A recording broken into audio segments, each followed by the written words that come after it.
Reporter breaking. Thiruvananthapuram കിളിമാനൂരിൽ അച്ഛനെയും മകനെയും തട്ടിക്കൊണ്ടുപോയി മർദ്ദിച്ച കേസിൽ നടന്നത് മാസങ്ങൾ നീണ്ട ആസൂത്രണമെന്ന് പോലീസ്. പ്രതികൾ കൃത്യമായി ആസൂത്രണം ചെയ്താണ് ഇരുവരെയും തട്ടിക്കൊണ്ടുപോയി മർദ്ദിച്ചത്. തട്ടിക്കൊണ്ടുപോയി പാർപ്പിച്ച വീട്ടിൽ മാസങ്ങൾ കൊണ്ട് സൗണ്ട് പ്രൂഫ് മുറി നിർമ്മിച്ചു. അനിൽകുമാറിന്റെ വീടും വീട്ടിലുള്ളവരെയും പ്രതികൾ നിരീക്ഷിച്ചിരുന്നതായും കണ്ടെത്തൽ. അതേസമയം പ്രതികൾ രക്ഷപ്പെടുന്നതിന്റെ CCTV ദൃശ്യങ്ങൾ റിപ്പോർട്ടറിന് ലഭിച്ചു. പ്രതികൾ ബൈക്ക് പാർക്ക് ചെയ്ത ശേഷം കുറവൻകുഴി ഭാഗത്തേക്ക് നടന്നു പോകുന്നതാണ് ദൃശ്യങ്ങളിലുള്ളത്. പ്രേക്ഷകർ ഈ ദൃശ്യങ്ങളിൽ കാണുന്നതാണ് പ്രതികൾ. അവർ വീടിന് സമീപത്തു കൂടി നടന്നു പോകുന്നത് CCTVയിൽ പതിഞ്ഞിട്ടുണ്ട്. പ്രതികൾ സംസ്ഥാനം വിട്ടിട്ടില്ലെന്നും ഇടുക്കി, വയനാട് ജില്ലകളിലായി ഉണ്ടെന്നുമാണ് സൂചന.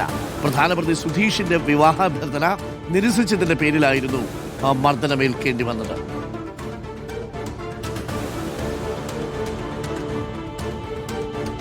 CCTV ദൃശ്യങ്ങളാണ് പ്രേക്ഷകർ കാണുന്നത്.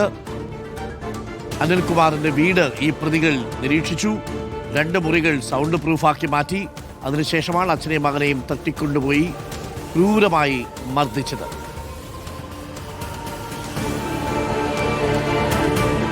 ഗോപാലുണ്ട് കൂടുതൽ വിവരങ്ങളുമായി.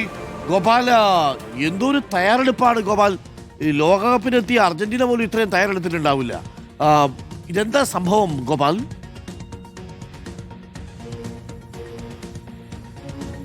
അതെ അരുൺ, ഏതൊരു മനുഷ്യരും ഇത്രയധികം ഏതാണ്ട് 2 വർഷത്തോളം കാലം ഒരു പക മനസ്സിൽ സൂക്ഷിക്കുക, ആ പകയുടെ അടിസ്ഥാനത്തിൽ വലിയ തയ്യാറെടുപ്പുകൾ നടത്തി ഒരു അച്ഛനെയും മകനെയും കുടുക്കുക, അവരെ ഒരു ദിവസം മുഴുവൻ ഒരു സ്ഥലത്ത് കെട്ടിയിട്ട് പീഡിപ്പിക്കുക. അതാണ് ഈ ദിവസങ്ങളിൽ കഴിഞ്ഞ ദിവസം തിരുവനന്തപുരം കിളിമാനൂരിൽ നടന്ന അനിൽകുമാറിൻ്റെ മകളെ 2 വർഷം മുൻപ് ഈ പ്രതികളിൽ പ്രധാന പ്രതിയായിട്ടുള്ള സുധീഷ് വിവാഹം ആലോചിച്ചിരുന്നു.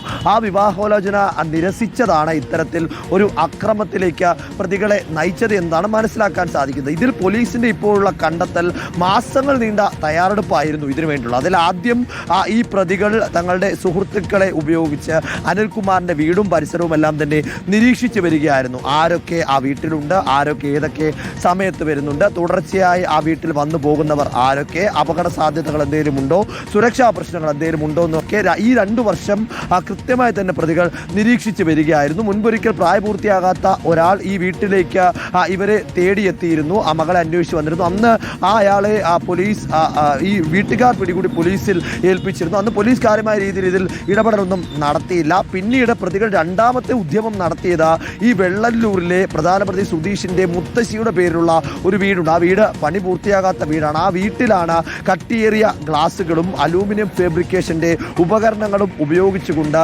പ്രതികൾ ഒരു സൗണ്ട് പ്രൂഫ് മുറി തന്നെ രൂപീകരിച്ചിട്ടുള്ളത്. അതായത് ഇവർ ഒരു തരത്തിലേക്കുള്ള ശബ്ദവും പുറത്തു വരരുത്. ഇവർക്ക് യഥേഷ്ടം ഈ അനിൽകുമാറിനെയും മകൻ അച്ചുവിനെയും ഉപദ്രവിക്കുന്നതിനുള്ള സമയം വേണം. അതിനുവേണ്ടിയിട്ടുള്ള എല്ലാ തയ്യാറെടുപ്പുകളും പ്രതികൾ നടത്തുകയുണ്ടായി. തുടർന്ന് അന്നേ ദിവസം ആദ്യം അനിൽകുമാറിനെ വിളിച്ചു വരുത്തുന്നു, പിന്നാലെ മകനെ വിളിച്ചു വരുത്തുന്നു. രണ്ടുപേരെയും സമാനതകളില്ലാത്ത രീതിയിൽ മൃഗീയമായാണ് ഒരു ദിവസം മുഴുവൻ പ്രതികൾ പീഡിപ്പിച്ചിട്ടുള്ളത്. അതേ തുടർന്ന് അനിൽകുമാറിന്റെ ഭാര്യയെ കൂടി ഇങ്ങോട്ടേക്ക് വിളിച്ചു വരുത്താനുള്ള ശ്രമത്തിനിടയിലാണ് മകൻ അച്ചു വർക്കല പോലീസിനെ വിവരമറിയിക്കുന്നതും പോലീസ് ഇങ്ങോട്ടേക്ക് എത്തുന്നതും. പക്ഷേ അതിനോടകം തന്നെ ഈ 4 പ്രതികളും, അതായത് സുധീഷ്, ആരോമൽ, ലാൽകൃഷ്ണ, അരുൺ എന്നീ 4 പ്രതികളും സ്ഥലം വിട്ടിരുന്നു. 5ാമതൊരാൾ കൂടി ഉണ്ട് എന്നതാണ് മൊഴി. അയാളെ തിരിച്ചറിയാൻ പോലീസിന് ഇതുവരെയും കഴിഞ്ഞിട്ടില്ല. പ്രതികൾ അവിടെ നിന്ന് പുറത്തേക്ക് ഇറങ്ങി ഒരു ബന്ധു വീട്ടിൽ കൊണ്ടുപോയി ആ ഫോണുകളും പേഴ്സുകളും ഉപേക്ഷിക്കുന്നു. അവിടെ നിന്ന് ബൈക്കിൽ കയറി കുറവൻ കുന്ന് പ്രദേശത്തേക്ക് എത്തുകയും ആ പ്രദേശത്ത് ബൈക്ക് ഉപേക്ഷിച്ച് അവിടെ നിന്ന് നടന്ന് ബസ്സിൽ കയറി കടക്കൽ ഭാഗത്തേക്ക് പോവുകയുമാണ്. അതുവരെയുള്ള വിവരമാണ് പോലീസ് ഇതുവരെ കൃത്യമായി ട്രാക്ക് ചെയ്തിട്ടുള്ളത്. അതിന്റെ CCTV ദൃശ്യങ്ങളാണ് ഇപ്പോൾ ലഭിച്ചിട്ടുള്ളത്. പ്രതികൾ ഇപ്പോൾ ലഭിച്ചിരിക്കുന്ന വിവരപ്രകാരം ഇടുക്കി, വയനാട് ജില്ലകളിൽ ഉണ്ട് എന്നതാണ് പ്രാഥമിക. ഗോപാൽ, ഇതിനിടയ്ക്ക് ഞാൻ ചോദിച്ചോട്ടെ, ഈ പ്രണയാഭ്യർത്ഥന നിരസിച്ചു കഴിഞ്ഞാൽ ഇത്രയും വർഷമൊക്കെ മനസ്സിൽ പകവയ്ക്കാറുണ്ടോ? എങ്ങനെയായിരുന്നു ഗോപാലിന്റെയൊക്കെ ഒരു അവസ്ഥ?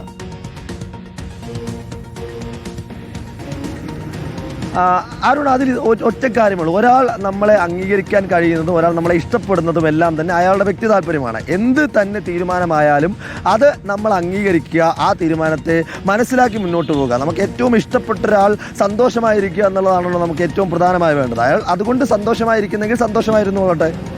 അത്രേ ഉള്ളൂ. അതാണ് ഗോപാൽ ശിലാസനൽ പറഞ്ഞതുപോലെയാണ്. ഇപ്പോൾ നമുക്കൊരാളോട് ഇഷ്ടം തോന്നി, ആ ഇഷ്ടം നമ്മൾ തുറന്നു പറഞ്ഞു. അപ്പോൾ പല രീതിയിൽ ആ ഇഷ്ടം തുറന്നു പറയുമല്ലോ. അപ്പോൾ ഇഷ്ടം തുറന്നു പറയുന്ന സമയത്ത് താല്പര്യമില്ല എന്നറിയിക്കുകയാണെങ്കിൽ ഓക്കെ താങ്ക് യു എന്ന് പറഞ്ഞ് പോവുക എന്നതിനും അപ്പുറത്തേക്ക് എന്തൊക്കെയാണ് ചെയ്തിരിക്കുന്നതെന്ന് ആലോചിച്ച് നോക്കിക്കേ.